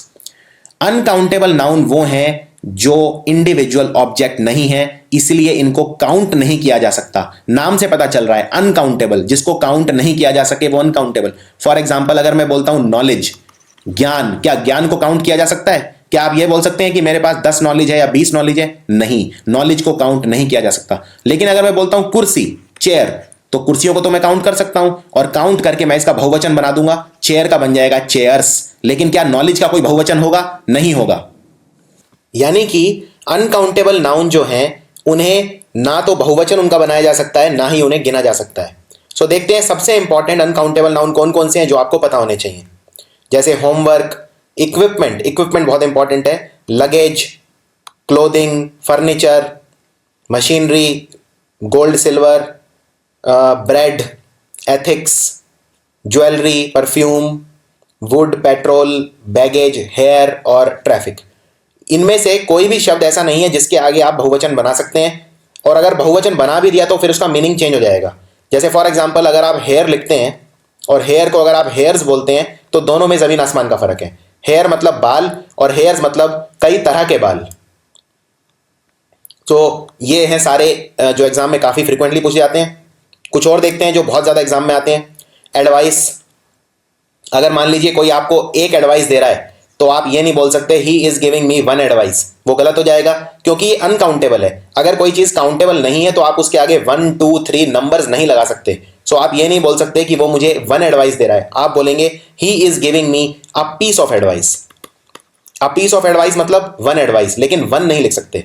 इसी तरह से information, knowledge, patience, confidence, intelligence, ये सारे शब्द हैं, आपको एक बार डिटेल में देखने होंगे, ये याद करने होंगे। फॉर एग्जाम्पल, क्या ये सेंटेंस ठीक है कि मैंने आज 5 ब्रेड खाई ब्रेकफास्ट में, so I ate 5 bread in breakfast today? नहीं, ये गलत है, क्योंकि ब्रेड क्या है? अनकाउंटेबल नाउन है, और अगर अनकाउंटेबल नाउन है तो उसके आगे आपने नंबर कैसे लगा दिया फिर 5, यानी ये गलत है। इसी तरह उसने मुझे एक इंफॉर्मेशन दिया, अगेन गलत है, इंफॉर्मेशन अनकाउंटेबल है, अनकाउंटेबल के आगे नंबर नहीं आ सकता, 1 नहीं आ सकता। 7 बाल जमीन पे पड़े हैं, 7 बाल मतलब 7 रेशे बाल के, तो 7 हेयर गलत है, क्योंकि हेयर अनकाउंटेबल नाउन है, अगेन नंबर नहीं लगा सकते। तो इनको ठीक करके कैसे लिखेंगे? इनको ठीक करके ऐसे लिखेंगे। अगर आपने आज 5 ब्रेड खाई हैं तो आप बोलिए आई एट 5 स्लाइसेस ऑफ ब्रेड, ना कि 5 ब्रेड। बीच में कोई ऐसा शब्द लाना पड़ेगा जो अनकाउंटेबल नहीं है। तो स्लाइस का शब्द है जो उसका स्लाइसेस बन सकता है, ये अनकाउंटेबल नहीं है, ये काउंटेबल है, इसलिए स्लाइसेस ऑफ ब्रेड खाए आपने। या एक शब्द और लिख सकते हैं आप, I ate 5 loaf of bread, loaf शब्द भी यूज कर सकते हैं। इसी तरह से उसने मुझे एक इंफॉर्मेशन दिया, एक इंफॉर्मेशन नहीं, अ पीस ऑफ इंफॉर्मेशन। इसी तरह से अगर फर्श पे 7 बाल पड़े हैं तो आप बोलेंगे 7 स्ट्रैंड्स ऑफ हेयर, ना कि 7 हेयर। तो इस तरह से आपको इनका ख्याल रखना है। अब अनकाउंटेबल और काउंटेबल नाउन्स में फर्क क्या है? काउंटेबल तो मैं बता चुका हूं, जिसको आप गिन सकते हैं, जिसके आगे नंबर लगा सकते हैं। सो जो शब्द है ए लगता है जैसे ए डॉक्टर, ए पेन, ए मील, ए क्लास, ये काउंटेबल नाउन्स के आगे लगता है सिर्फ, अनकाउंटेबल के आगे ए नहीं लगेगा, किसी भी अनकाउंटेबल के नाउन के आगे ए नहीं लगेगा। फॉर एग्जाम्पल नॉलेज, नॉलेज के आगे कभी भी आप ए नहीं लगा सकते। इसी तरह मैनी शब्द लगेगा सिर्फ काउंटेबल नाउन के आगे जिनको गिन सकते हैं। जैसे अगर आपके बहुत सारे दोस्त हैं तो आप बोलेंगे many friends, many cups, many books, many libraries. Few और ए फ्यू ये दोनों भी लगेंगे सिर्फ काउंटेबल नाउन्स के आगे, जैसे few questions, few tables, few problems etcetera. अब देखते हैं कुछ ऐसे शब्द जो सिर्फ अनकाउंटेबल नाउन्स के आगे लगते हैं। जैसे ये शब्द हैं मच, यानी मैनी और मच में क्या फर्क था, मैनी लगा काउंटेबल के आगे और मच लगा अनकाउंटेबल के आगे। जैसे अगर आपके पास बहुत पैसा है तो आप बोलेंगे मच मनी, आप मैनी मनी नहीं बोलेंगे। Much time, much food.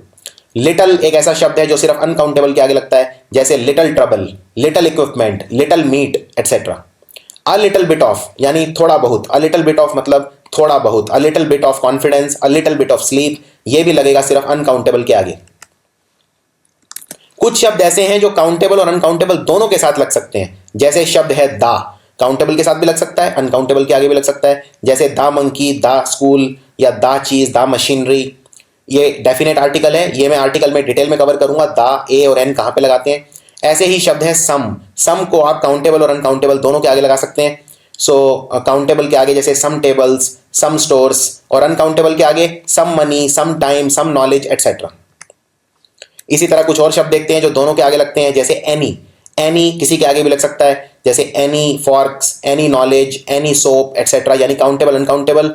और शब्द है नो भी किसी के आगे लग सकता है, काउंटेबल और अनकाउंटेबल। और अ लॉट ऑफ मतलब होता है बहुत ज्यादा, और अ लॉट ऑफ की बजाय आप अंग्रेजी में लॉट्स ऑफ भी लिख सकते हैं, और ये भी काउंटेबल और अनकाउंटेबल दोनों के आगे लगता है। फॉर एग्जाम्पल अगर आपके बहुत सारे दोस्त हैं तो आप बोलेंगे I have a lot of friends या I have lots of friends, दोनों ठीक हैं। यानी या तो लिखिए ए लॉट ऑफ या लिखिए लॉट्स ऑफ, और ये किसी भी शब्द के आगे आप लगा सकते हैं।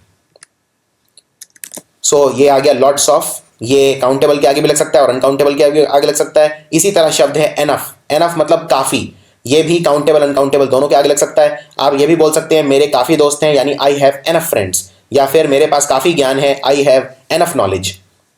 प्लेंटी ऑफ का मतलब होता है बहुत ज्यादा, ये भी अनकाउंटेबल और काउंटेबल दोनों के आगे लगता है। जैसे plenty of friends, plenty of houses, plenty of knowledge etcetera. अब बात करते हैं न्यूमरल एडजेक्टिव्स की।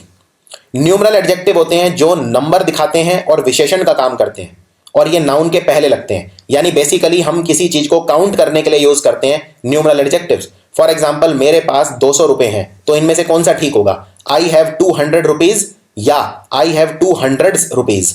अब देखिए इसमें रुपीज क्या है, रुपीज कोई चीज है जिसे मैं काउंट कर रहा हूं 200 लिख के, यानी 200 है न्यूमरल एडजेक्टिव, क्योंकि ये रुपीज की विशेषता बता रहा है, यानी ये विशेषण का काम कर रहा है। सो आई हैव 200 रुपीज या 200 रुपीज में से आपको सिलेक्ट करना है। सो जब भी न्यूमरल एडजेक्टिव होगा हमेशा सिंगुलर होगा, बहुवचन नहीं लगेगा, यानी एस नहीं लगेगा। सो आंसर है आई हैव 200 रुपीज, यानी आंसर है ऊपर वाला। इसी तरह से देखिए उसके पास 5 दर्जन केले हैं, सो क्या लिखेंगे आप, शी हैज 5 डजन बनानाज या शी हैव 5 डजन्स बनानाज। अब अगेन बनाना कोई चीज है यानी नाउन है, पर्सन प्लेस थिंग को नाउन बोलते हैं, और बनाना की विशेषता क्या है, कितने हैं, 5 दर्जन। 5 दर्जन हो गया विशेषण यानी एडजेक्टिव, और एडजेक्टिव कैसा होगा, न्यूमरल एडजेक्टिव हमेशा सिंगुलर। सो आंसर होगा शी हैव 5 डजन बनानास।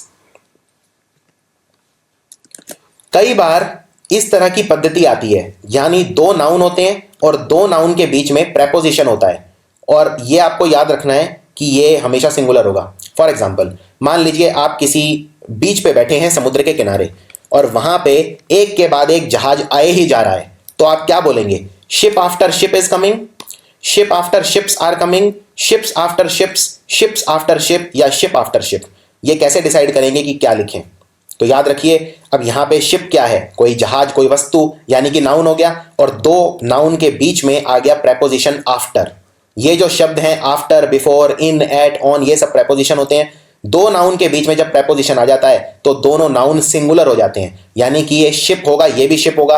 अब बाकी ऑप्शन निकाल दीजिए, तो इसमें एक है शिप्स, यानी ये ऑप्शन तो गया, ये है शिप्स, ये भी गया, इसमें भी शिप्स है, ये गया, यानी दो ऑप्शन बचे। एक बचा शिप आफ्टर शिप और दूसरा भी है शिप आफ्टर शिप। एक में है इज और दूसरे में है आर। अब क्योंकि ये नाउन सिंगुलर है तो वर्ब भी सिंगुलर आएगी, यानी आंसर होगा first, ship after ship is coming. इसी तरह से ये देखिए, मान लीजिए आप बोलना चाह रहे हैं कि मैं किताब के बाद किताब पढ़े जा रहा हूं, तो आप बोलेंगे I am reading book after book, क्योंकि अगेन बुक भी नाउन है और बुक दूसरे वाला भी नाउन है और दोनों के बीच में है प्रेपोजिशन, और जब दो नाउन के बीच में प्रेपोजिशन आ जाता है तो दोनों नाउन हो जाते हैं सिंगुलर। सो आंसर होगा I am reading book after book. इसी तरह से town after town is being painted, यानी एक शहर के बाद दूसरा शहर लगातार पेंट किए जा रहा हूं। Town after town is being painted. सो ये भी टाउन है, ये नाउन, ये भी नाउन और बीच में आफ्टर यानी प्रेपोजिशन, तो दोनों हो गए सिंगुलर। और वर्ब भी सिंगुलर है, यानी इसमें इज होगा, आर नहीं होगा। अब बात करते हैं कोलोक्वल नाउन एरर्स। कोलोक्वल नाउन एरर मतलब क्या होता है? देखिए, ये शब्द कहां से बना? कोलोक्वल। अंग्रेजी में LOQ, लोक का मतलब होता है टू टॉक, यानी बातें करना। और कोलोक्वल इंग्लिश बोलते वक्त गलतियां आ ही जाती हैं, यानी रोजमर्रा की जिंदगी में जो हम अंग्रेजी बोलते हैं वो बहुत गलत बोलते हैं, उसमें बहुत सारी गलतियां होती हैं, क्योंकि भारत में जो हम अंग्रेजी बोलेंगे वो अंग्रेजी नहीं होगी जो लंदन में बोली जाती है, इसलिए हम अपने खुद के रूल्स फॉलो नहीं करते और इसलिए गलतियां आ जाती हैं। तो देखते हैं सबसे कॉमन कोलोक्वल नाउन एरर कौन कौन से हैं। सबसे पहला नाउन एरर होता है जिसको बोलते हैं कजन। कजन मतलब होता है आपका कोई जो सगा संबंधी ना हो उसे कजन बोलते हैं, जैसे आपका कोई कजन ब्रदर, कजन सिस्टर, लेकिन कभी भी ऐसे नहीं लिखते हैं कि कजन सिस्टर या कजन ब्रदर। या तो कोई आपका कजन हो सकता है या सिस्टर हो सकता है, कजन सिस्टर कुछ नहीं होता। इसी तरह से या तो कोई आपका कजन हो सकता है या ब्रदर हो सकता है, कजन ब्रदर नहीं हो सकता। लेकिन हम अक्सर बोलते हैं कि वो मेरा कजन सिस्टर है या वो मेरी कजन ब्रदर है, ऐसा नहीं है। फॉर एग्जाम्पल आप ये सेंटेंस देखिए, आई हैव 2 कजन सिस्टर्स, मेरी 2 कजन बहनें हैं। क्या ये ठीक है? नहीं, ये बिल्कुल गलत है, क्योंकि या तो कोई आपका कजन हो सकता है या सिस्टर्स हो सकती हैं, कजन सिस्टर्स नहीं हो सकती। तो इसको लिखने का सही तरीका है आई हैव 2 फीमेल कजन, यानी कि मेरे 2 कजन हैं और दोनों फीमेल हैं, यानी आई हैव 2 फीमेल कजन। लेकिन ये लिखना गलत है कि आई हैव 2 कजन सिस्टर। मान लीजिए अगर आपके 2 कजन हैं और मेल हैं तो आप बोलेंगे आई हैव 2 मेल कजन। और कजन एक ऐसा शब्द है जो कजन ही रहता है, कजन्स कुछ नहीं होता। इसी तरह से चीट और चीटर क्या आएगा? अगर मान लो मुझे बोलना है वो धोखेबाज है, तो मैं क्या बोलूंगा? ही इज ए चीटर या ही इज ए चीट। तो याद रखिए चीटर कोई शब्द नहीं है, चीट ही होता है, तो आंसर है ही इज ए चीट। लेकिन हम अक्सर हमारी रोजमर्रा की जिंदगी में सुनते हैं कि ही इज ए चीटर, तो ये गलत है। और ये गलती कहां से बनी? क्योंकि जो भी काम करने वाला व्यक्ति होता है हम उसके आगे ER लगा देते हैं। जैसे फॉर एग्जाम्पल अगर कोई ड्राइव कर रहा है तो हम बना देंगे उसे ड्राइवर। इसी तरह अगर कोई गार्डनिंग कर रहा है, हमारा जो माली होता है उसे बोलते हैं गार्डनर। इसी तरह जो चीटिंग कर रहा है तो हमने बना दिया चीटर, लेकिन ऐसा नहीं है, चीटिंग करने वाले को चीट ही कहा जाता है। सो आंसर है ही इज ए चीट। इसी तरह एक और कॉमन गलती, अगर आपको बोलना है मेरे हिसाब से, तो आप कभी भी ये नहीं बोलेंगे अकॉर्डिंग टू मी। ये एक बहुत कॉमन गलती है जो इंडियंस करते हैं, अकॉर्डिंग टू मी। जैसे मान लीजिए अगर किसी को बोलना है मेरे हिसाब से एग्जाम बहुत टफ है, तो आप ये नहीं बोल सकते according to me the exam is tough, ये गलत है। मेरे हिसाब से सचिन दुनिया का सबसे अच्छा बैट्समैन है, बिल्कुल गलत है, अकॉर्डिंग टू मी गलत है। अकॉर्डिंग टू मी कुछ होता ही नहीं है। अगर आपको बोलना है मेरे हिसाब से या मेरे विचारों में, तो आप बोलिए इन my view. In my view मतलब मेरे ओपिनियन में, इन माई ओपिनियन, या as far as I think, जहां तक मेरी सोच जाती है या जहां तक मैं सोचता हूं, as far as I am concern. लेकिन आप ये नहीं बोलेंगे according to me, according to me गलत होता है। अब कुछ ऐसे नाउन देखते हैं जो सिंगुलर भी हैं और प्लूरल भी हैं, दोनों हैं, दोनों का काम करते हैं, लेकिन ये कभी भी चेंज नहीं होते। चेंज का मतलब ये है इनमें ना तो एस लगेगा ना ES लगेगा, यानी इन्हें बहुवचन या कुछ भी तरह से में बदलाव इनमें संभव नहीं है, क्योंकि ये सिंगुलर का भी काम करते हैं और प्लूरल का भी काम करते हैं। आप इनके आगे सिर्फ नंबर लगा सकते हैं, अगर ज्यादा बड़ा नंबर लगाएंगे तो प्लूरल हो जाएंगे और अगर नंबर नहीं लगाएंगे तो सिंगुलर रहेंगे। ये नाउन है जैसे हिरन, डियर, एयरक्राफ्ट, शीप यानी भेड़, मछली यानी फिश, सीरीज और या प्रजातियां यानी स्पीशीज। अब मान लीजिए अगर आपके घर में एक हिरन है आपके घर के पीछे, तो आप बोलेंगे a deer is behind my house, यानी एक हिरन मेरे घर के पीछे, यानी यहाँ पे सिंगुलर हो गया। लेकिन अगर बहुत सारे हिरन हैं तो आप बोलेंगे 8 deer are behind my house, तो यहाँ पे बहुवचन हो गया। और वर्ब भी फिर मैंने उसी हिसाब से चेंज की, यहाँ पे एक ही हिरन था तो इज लगाया, 8 हिरन थे तो मैंने आर कर दिया, और 8 हिरन है सिंपल, मैंने शब्द के आगे 8 लगा दिया, तो कोई दिक्कत नहीं है। ये एक सिंगुलर का भी काम करेगा और प्लूरल का भी काम करेगा, लेकिन शब्द डियर ही रहेगा, डियर्स कोई शब्द नहीं होता। अब सवाल यह है कि ये अनकाउंटेबल नाउन से अलग कैसे हैं? क्योंकि अनकाउंटेबल नाउन में भी तो हम बहुवचन नहीं बना रहे थे, शब्द को वही रहने देते थे, उसके आगे एस नहीं लगाते थे। अनकाउंटेबल नाउन से इसलिए अलग है, अनकाउंटेबल नाउन के आगे नंबर नहीं लगता है, लेकिन इनके आगे नंबर लग रहा है। तो यहां आप देख सकते हैं डियर के आगे मैंने 8 लिखा है, लेकिन अनकाउंटेबल नाउन के आगे मैंने नंबर नहीं लिखा था। इसी तरह से अगर बोलना है आपको एयरक्राफ्ट, तो शब्द एयरक्राफ्ट ही रहेगा, चाहे एक एरोप्लेन खड़ा हो, एयरक्राफ्ट खड़ा हो, या 100 खड़े हो, रहेगा शब्द aircraft he. For example, an aircraft is taking off from the fleet, यानी जहां पे विमान दौड़ता है वहां से एक एयरक्राफ्ट हवा में ऊंचा उड़ रहा है, तो आप बोलेंगे an aircraft is taking off from the fleet. और बहुत सारे हैं, मान लीजिए 7-8 हैं, तो आप बोलेंगे 7 aircraft are taking off from the fleet. तो यहां पे एक एयरक्राफ्ट था इसलिए यूज किया है इज, और यहां 7 है तो मैंने यूज किया है आर, लेकिन शब्द एयरक्राफ्ट ही रहेगा। अगर मुझे बहुता दिखानी है, बहुवचन दिखाना है, तो मैं उसके आगे नंबर लगा दूंगा। अब देखते हैं अंग्रेजी में जेंडर कितने तरह के होते हैं। जेंडर का मतलब होता है लिंग। तो सबसे पहला है पुल्लिंग, यानी मैस्कुलिन जेंडर। ये वो जेंडर हैं जो मेल सेक्स के बारे में बताते हैं, जैसे मैन आदमी, बच्चा, हीरो, लायन, राजा, हॉर्स, एक्टर, एटसेट्रा। ये सारे हैं मैस्कुलिन जेंडर, और इनके हमेशा फीमेल जेंडर भी होंगे, जैसे मैन का वुमेन बन जाता है, लॉयन का लायनेस बन जाता है, हीरो का हीरोइन बन जाता है, किंग का क्वीन बन जाता है। इसलिए ये वाले हो गए मेल, और दूसरे वाले हैं फीमेल जेंडर। फीमेल जेंडर वो हैं जो फेमिनिन जेंडर के बारे में बताते हैं, यानी स्त्रीलिंग, जैसे for example women, cow, hen, queen, actress, etcetera. तीसरे होते हैं कॉमन जेंडर। कॉमन जेंडर मतलब जो मेल भी है और फीमेल भी है, दोनों हैं।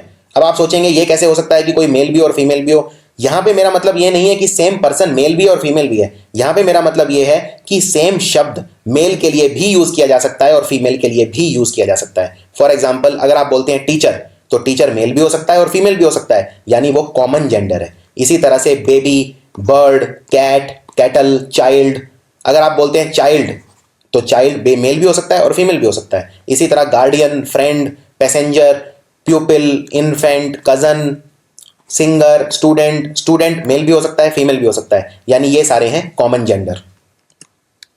और चौथे होते हैं जो ना मेल होते हैं ना फीमेल होते हैं, यानी कि ना तो ये मेल का काम कर सकते हैं ना फीमेल का काम कर सकते हैं। इनमें जनरली होते हैं नॉन लिविंग ऑब्जेक्ट्स, जैसे फॉर एग्जांपल किताब। अब किताब ना तो मेल है ना फीमेल है, यानी ये है न्यूटर जेंडर। तो जितने भी ज्यादातर जो नॉन लिविंग ऑब्जेक्ट हैं वो सारे होते हैं न्यूटर जेंडर, जैसे पेन, टेबल, स्कूल, चट्टान, सोना, एटसेट्रा। अब बात करते हैं एनिमल्स की। एनिमल्स में आपको एक चीज याद रखनी है, एनिमल्स के लिए हर एक के लिए एक खास शब्द होता है, एक जनरल वर्ड होता है एनिमल के लिए, लेकिन कुछ खास जानवर हैं जिनके लिए मेल और फीमेल शब्द अलग अलग यूज करते हैं, और ये एग्जाम में कई बार रिपीट होते हैं, इसलिए इन पे नजर मारना बहुत जरूरी है।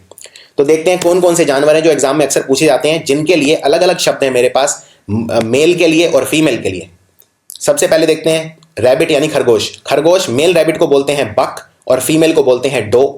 घोड़े में मेल घोड़े को बोलते हैं स्टैलियन और फीमेल घोड़ी को बोलते हैं मेयर। शीप में रैम और ईयू। पिग, बोर और सो। चिकन, रूस्टर और हेन। डक, ड्रेक और डक। कैटल में बुल होता है मेल और काऊ होती है फीमेल। गैंडर होता है मेल बत्तख और गूज होती है फीमेल बत्तख। लोमड़ी में फॉक्स बोलते हैं मेल लोमड़ी को और फीमेल लोमड़ी को बोलते हैं विक्सन। टाइगर होता है मेल, टाइग्रेस होती है फीमेल, और लायन होता है मेल, लाइनेस होती है फीमेल। यानी ये सब वो जानवर हैं जिनमें मेल और फीमेल के लिए अलग अलग शब्द यूज होते हैं। तो अब कुछ प्रैक्टिस करते हैं नाउन्स की, कुछ एग्जाम के क्वेश्चन देखते हैं। पहला question, there is a news in some quarter that PM is going to resign, यानी कुछ जगह ऐसी खबर फैलाई गई है कि प्रधानमंत्री रिजाइन करने वाले हैं। क्या इस सेंटेंस में कोई गलती है? अब देखिए, सेंटेंस करेक्शन एक कला है, एक आर्ट है। अगर आपके बेसिक्स ग्रामर में क्लियर हैं तो आप सेंटेंस करेक्शन में काफ़ी अच्छा स्कोर कर सकते हैं। ग्रामर की जो सबसे ज़्यादा जान है वो है सेंटेंस करेक्शन, और ज़्यादातर बच्चे ग्रामर में वीक रह जाते हैं, इसलिए सेंटेंस करेक्शन अटेम्प्ट ही नहीं कर पाते। क्वेश्चन दूर की बात है अटेंड करना। अब इसमें देखिए क्या गलती है। सबसे पहले सेंटेंस को ध्यान से पढ़िए, एक एक शब्द को ध्यान से देखिए। इसमें लिखा है कुछ, देयर इज ए न्यूज, यानी कोई एक ऐसी न्यूज फैली है। देयर इज ए न्यूज में कोई एरर नजर नहीं आ रहा। इन सम क्वार्टर, क्वार्टर मतलब क्या होता है? क्वार्टर मतलब होता है एक चौथाई। एक चौथाई को बोलते हैं क्वार्टर। लेकिन क्या यहां पे आप एक चौथाई बोलना चाह रहे हैं या आप जगह बोलना चाह रहे हैं? मान लीजिए आपके घर में कोई नौकर रहता है, तो वो कहां पे रहता है? क्वार्टर में रहता है या क्वार्टर्स में रहता है? सर्वेंट क्वार्टर बोलते हैं कि सर्वेंट क्वार्टर्स बोलते हैं? तो जब भी कोई रहने की जगह होती है उसको बोलते हैं क्वार्टर्स। तो यहां पे गलती है इस शब्द में, क्वार्टर नहीं। क्वार्टर का मतलब तो होता है एक चौथाई, आप बोलेंगे क्वार्टर्स। तो गलती है इस शब्द के अंदर, यानी ये शब्द गलत है, इस सेंटेंस में गलती। और एग्जाम में कैसे क्वेश्चन आएगा? इस एग्जाम में या तो ये सीधा आ सकता है या फिर इसको 4 भागों में डिवाइड कर देंगे ऐसे, ये पहला, ये दूसरा, ये तीसरा और ये चौथा, और पूछेंगे कौन से पार्ट में गलती है। तो 4 गोले आपको उसी हिसाब से भरने होंगे, ए बी सी या डी। तो इसमें आंसर ये बी वाले में गलती है, तो आंसर हो गया बी। सो इसका आंसर है there is a news in some quarters that PM is going to resign. अगला question, I request you to put your sign on the paper. मैं आपसे रिक्वेस्ट करता हूं कि आप अपने साइन कर दीजिए पेपर के ऊपर। अब देखिए इसमें क्या गलती है, इसमें बहुत कॉमन गलती है। ये साइन जो होता है ये वर्ब होता है, ये नाउन नहीं होता। मैं बोल रहा हूं आप पेपर के ऊपर कुछ कर दीजिए, कुछ चीज कर दीजिए, और वो चीज क्या है? वो है सिग्नेचर। तो यहां पे जब कोई चीज पेपर के ऊपर मैं करूंगा, यानी मुझे पेपर के ऊपर कोई थिंग चाहिए, और थिंग क्या होता है? नाउन, और नाउन होता है हमेशा सिग्नेचर, यानी पेपर के ऊपर आप सिग्नेचर करते हैं, साइन नहीं करते। तो यहां आप सिग्नेचर को कन्वर्ट कर दीजिए, साइन को कन्वर्ट कर दीजिए सिग्नेचर के अंदर। सो आंसर होगा I request you to put your signature on the paper. इसको ठीक करने का एक तरीका और भी है वैसे, आप क्योंकि वर्ड था साइन, तो साइन को वर्ब की तरह यूज कर सकते हैं क्योंकि साइन वर्ब होता है। तो आप ये भी बोल सकते हैं I request you to sign on the paper. ये भी ठीक है, ये भी गलत नहीं है। I request you to sign on the paper. अब यहां पे जो साइन है ये वर्ब की तरह यूज हो रहा है, नाउन की तरह यूज नहीं हो रहा है, क्रिया की तरह यूज हो रहा है, संज्ञा की तरह यूज नहीं हो रहा है। अगला सवाल, जब मैं कमरे में घुसा तो मैंने देखा सांप क्रॉल कर रहा था ग्राउंड के ऊपर। इसमें क्या गलती है? अब देखिए सांप क्रॉल कर रहा था। अगला सवाल, जैसे ही मैं बेडरूम में घुसा मैंने देखा कि एक सांप क्रॉल कर रहा था, यानी रेंग रहा था ग्राउंड के ऊपर। When I entered the bedroom I saw a snake crawling on the ground. अब इसमें गलती कैसे पहचाने? अगेन सेंटेंस को ध्यान से पढ़िए, एक एक शब्द पे नजर मारिए। जब आप कमरे के अंदर गए तो कमरे के अंदर सांप रेंग रहा था। ग्राउंड हम बोलते हैं जमीन को, कमरे के अंदर क्या आपको ग्राउंड मिलेगा? नहीं, कमरे के अंदर आपको मिलेगा फ्लोर। तो कमरे के अंदर फर्श होता है, ग्राउंड नहीं होता। ग्राउंड होता है जो जमीन का जो फिजिकल ग्राउंड होता है, जैसे किसी ग्राउंड के ऊपर आप खेलते हैं, मैदान, खाली मैदान, या जिस जहां पर पेड़ लगे होते हैं उसे ग्राउंड बोलते हैं। रूम के अंदर ग्राउंड नहीं, फ्लोर होता है। तो ये वोकैब एरर है इसके अंदर। अगला सवाल, वो गलती से अपना जो लगेजेस हैं वो घर पे छोड़ गए। अब लगेजेस, बहुत सारा लगेज था उनके पास, वो घर पे छोड़ गए। लेकिन लगेज कैसा शब्द है? लगेजेस कुछ शब्द ही नहीं होता, शब्द होता है लगेज, क्योंकि अनकाउंटेबल नाउन है। अनकाउंटेबल नाउन हमेशा सिंगुलर रहता है। अगर बहुत सारा लगेज है तो भी लगेज ही रहेगा। तो आंसर है they left their luggage at home, ना कि लगेजेस एट होम। इस तरह के बहुत सारे शब्द हैं जैसे बैगेज, पोस्टेज, ये सारे के सारे सिंगुलर रहते हैं। अब ये सवाल है, इसमें गलती बतानी है। आई थिंक ये तुम्हारी किताब नहीं है, ये किसी और की है। I think this is not your book, this is somebody's else. क्या इसमें कोई गलती है? देखिए अब आपको बोलना है किसी और की है, तो जब आप बोलेंगे किसी और की है तो आप बोलेंगे समबडी एल्सेज। समबडी एल्सेज मतलब किसी और की किताब है। जब भी आप कोई ऐसे शब्द एक साथ लिखते हैं तो उसमें अपोस्ट्रोफ आखिरी वाले शब्द के अंदर लगाते हैं। सो इसके अंदर जो सही आंसर हो गया वो है ये कि I think this is not your book, this is somebody else's. For example, अगर आपको बोलना है ये मेरा जाती मामला है, किसी और का नहीं, तो आप बोलेंगे I think this is my business, not nobody else's. तो जो आखिर में लगेगा, एल्सेज के बाद अपोस्ट्रोफ लगेगा, नोबडी या समबडी के बाद नहीं लगेगा। एक और सवाल की प्रैक्टिस करते हैं। The beautiful surrounding of the place made me happy. यानी कि कोई जगह है, उसके आसपास की जो सराउंडिंग है, जो जगह है, उसने मुझे, जो वो बहुत खूबसूरत है, इस वजह से मैं बहुत खुश हो गया। अब देखिए जब भी कोई जगह होती है और उसके